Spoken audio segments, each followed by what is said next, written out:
हम ही अलख अल्लाह है कुतुब गोस और पीरे, गरीबदास खालक धनी हमरा नाम कबीर। हम ही अलख अल्लाह है कुतुब गोस और पीर, हम इस सारी सृष्टि के मालिक हैं, मेरा नाम कबीर। के ऊपर पुनर्जन्म के ऊपर जो बहुत सी भ्रांतियां हैं मानव के अंदर, तो पुनर्जन्म होता है और पुनर्जन्म के आधार से ही यहाँ कोई गरीब है कोई अमीर है पूर्व जन्म के संस्कार से, और कोई रोगी है कोई स्वस्थ है, कोई मंत्री है कोई प्रधानमंत्री है, कोई एक रिक्शा चालक है, कोई कागज चुगता फिरता है, कोई कुछ कर रहा है। तो ये पूर्व जन्म की किस्मत है, पूर्व जन्म के प्रारब्ध में लिखे हुए संस्कार से है। अब इससे दो बात सिद्ध होगी, एक तो जन्म मृत्यु ऐसे है, ये बिल्कुल सही विधान है और इन मुसलमान भाइयों का कहना ये गलत है, और कुरान शरीफ से भी स्पष्ट हो गया कि वो, और हजरत मोहम्मद की जीवनी से स्पष्ट हो गया। वास्तविकता यही है कि जब तक पूर्ण परमात्मा सतपुरुष की साधना, उस अल्लाह अकबर की सत साधना नहीं मिलेगी, तब तक जन्म मृत्यु सदा बनी रहेगी। ये कब्र के अंदर रहना ये विधान बिल्कुल गलत है, ये कुरान शरीफ को नहीं समझ पाए, और उस सदा के लिए समाप्त कराने के लिए परमात्मा ने दया कर रखी है अपने सभी पुण्यात्माओं पर, क्योंकि उस परमात्मा के सभी बच्चे हैं। जीव हमारी जाति है, मानव धर्म हमारा, हिंदू मुस्लिम सिख ईसाई धर्म नहीं कोई नारा, हम सभी एक परमात्मा के बच्चे हैं, उस अल्लाह अकबर के बच्चे हैं। हम शैतान के लोक में रह रहे हैं, यहाँ बयान माटी कर रखी सबकी। आज सब कुछ दिखाई देता, कल मृत्यु हो जाती है, कुछ भी साथ नहीं, ये धोखे में देकर और विवश करके रखा हुआ है। ये सारे काम जबरदस्ती करवाता है। हजरत मोहम्मद को इसने अपना ज्ञान जबरदस्ती पढ़ाया, हजरत जबरील देवता के माध्यम से डरा धमका कर। इसका विधान दिखाएंगे कुरान शरीफ का ज्ञान कैसे दिया गया।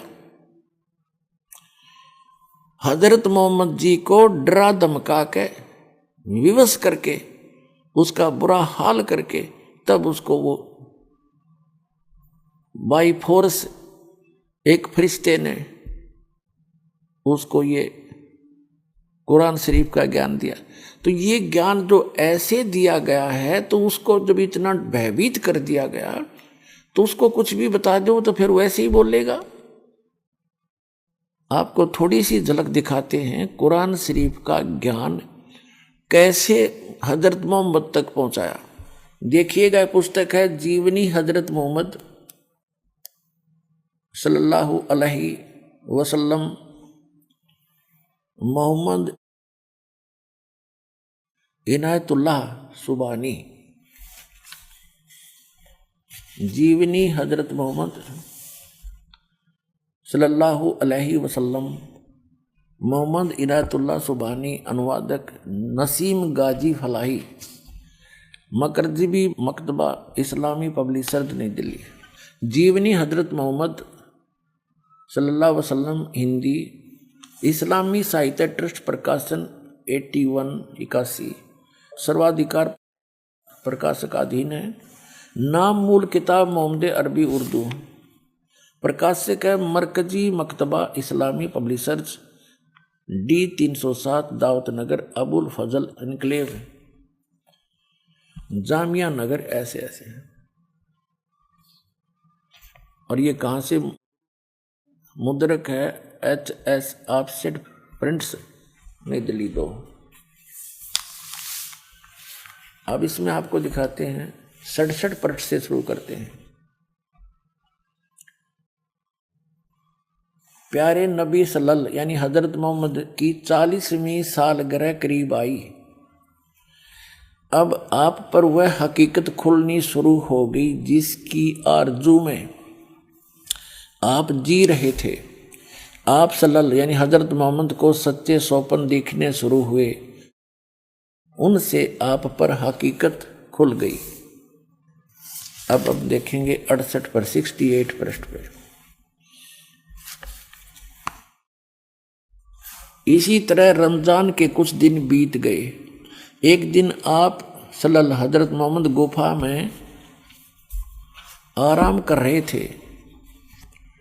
और सुबह का सुहाना समय था। अचानक एक फरिश्ता दिखाई दिया, बहुत ही खूबसूरत और हसीन फरिश्ता। हाथ में हसीन रेशम का एक टुकड़ा भी था। बोला, पढ़ो। आप सल्लल्लाहु यानी हजरत मोहम्मद घबरा गए। फरमाया, मुझे पढ़ना नहीं आता। आप हजरत सल्लल्लाहु यानी हजरत मोहम्मद को ऐसा महसूस हुआ जैसे वह गला घोंट रहा हो और शरीर को भींच रहा हो। फिर छोड़ दिया और कहा, पढ़ो। फरमाया हजरत मोहम्मद ने कि मुझे पढ़ना नहीं आता। पुण्यात्माओं, ऐसे डरा धमका के कैसा ही कुछ भी ज्ञान दे दो वही मानना पड़े। ऐसे ही गीता ज्ञानदाता ने अर्जुन को जब वो सीधे हाथों नहीं मान रहा था, ऐसा भयंकर रूप दिखा दिया, विकराल रूप अपना। उससे सारा कापन लग गया अर्जुन जैसा योद्धा। और फिर उसने जो कहा वो सारी मान ली इसने। वही तरीका इसने अपनाया। ये देखिएगा, फरमाया मुझे पढ़ना नहीं आता। फिर आप सल्लल्लाहु ने अर्थात हजरत मोहम्मद को महसूस हुआ कि वह गला घोंट रहा है दोबारा और शरीर को भींच रहा है। फिर छोड़ दिया और कहा, पढ़ो। आप सल्लल्लाहु को अंदेशा हुआ कि वह फिर गला घोंटेगा और इस बार और जोर से भींचेगा। फरमाया, क्या पढ़ूं? हजरत मोहम्मद बोला, क्या पढ़ूं?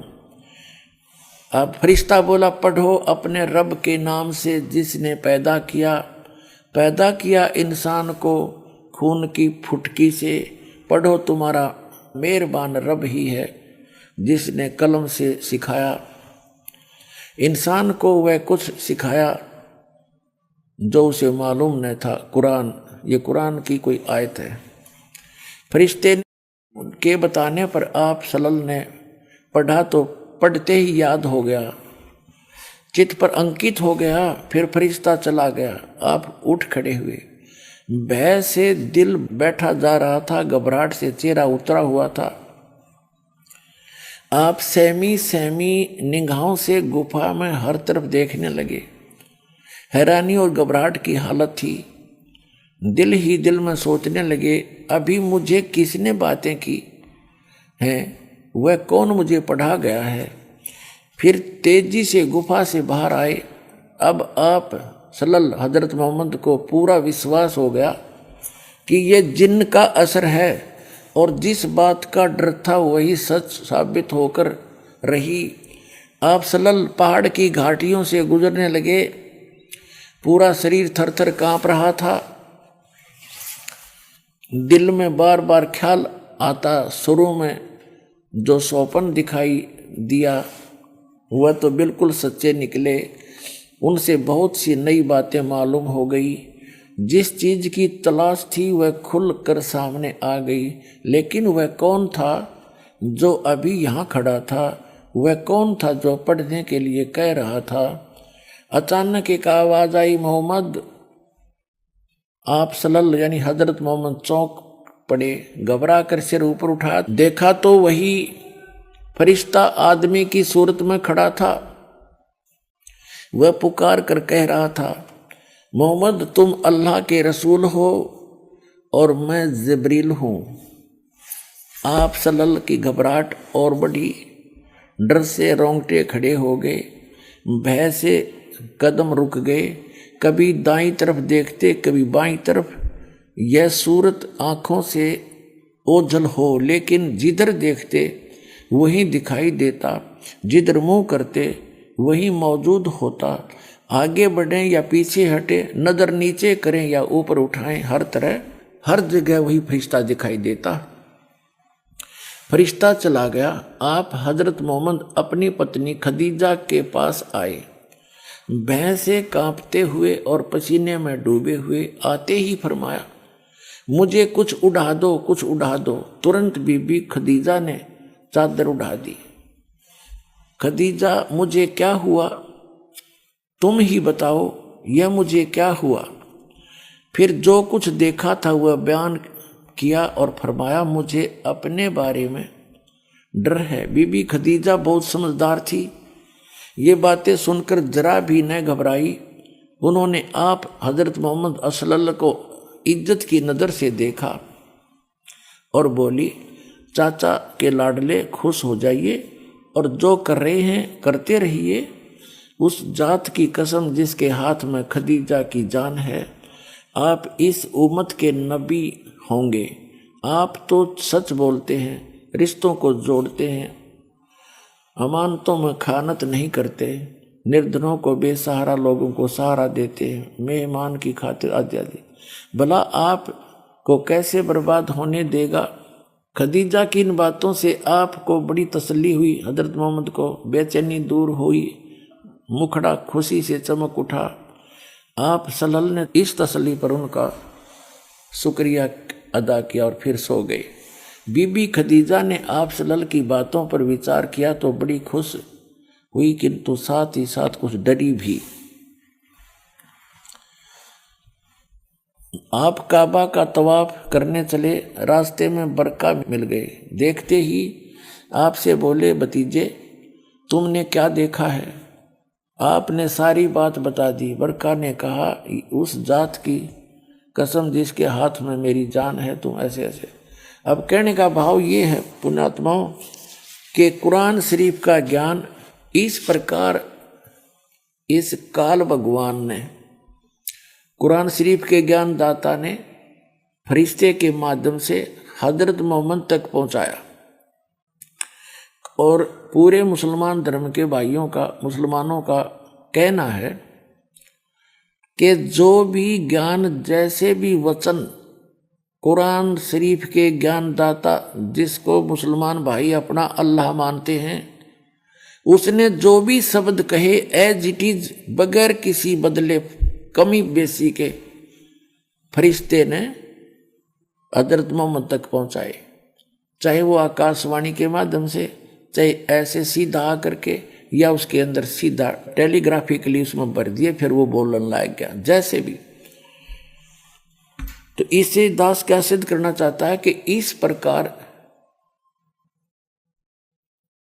कुरान शरीफ के ज्ञानदाता ने हजरत मोहम्मद जी को डरा धमका के यो कुरान का ज्ञान बताया। और इतना डरा हुआ आदमी एकदम अचानक को फरिश्ता आ जावे तो बड़े बड़े का कलेजा हिल जाए। तो ऐसे ये कुरान शरीफ का ज्ञान प्राप्त है। और उसने जो भी आदेश दिया, हजरत मोहम्मद जी ने आगे